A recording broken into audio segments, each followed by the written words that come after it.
Good morning.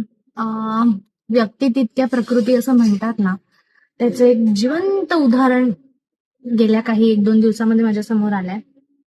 HR या प्रोफेशनमध्ये असल्यामुळे onboarding induction is a part of my profile. 2 प्रकारचे candidates होते at the time of joining during onboarding. एक candidate असा होता ज्यांनी जॉईनिंगच्या आधी ज्याला आम्ही प्रॉपर लिस्ट दिल्यानंतर की तुम्हाला जॉईनिंगच्या दिवशी कोणते कोणते डॉक्युमेंट्स लागणार आहेत, ही लिस्ट दिल्यानंतर सुद्धा जॉईनिंगच्या दिवशी महाशय फक्त आपले हात हलवत मस्तपैकी जॉईनिंगसाठी आले.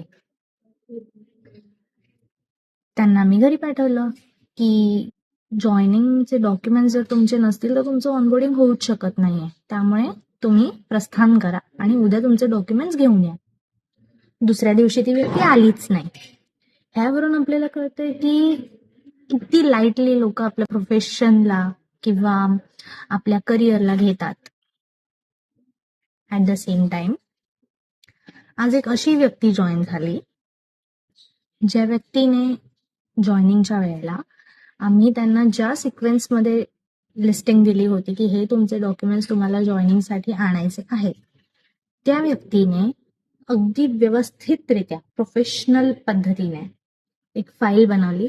त्या फाईलमध्ये आम्ही दिलेल्या सिक्वेन्सनुसार सगळे डॉक्युमेंट्स लिस्ट करून आणले आणि ऑनबोर्डिंगसाठी आमच्या पुढ्यात प्रेझेंट केले. ह्यावरून काय कळतं की ह्या खूप बेसिक गोष्टी असतात ज्या आपल्याला आतून उमजायला पाहिजेत. काही जणांना त्या कळतात, काही जणांना त्या कळत नाहीत किंवा काही जणांना त्या कळतात पण वळत नाहीत. Such is life.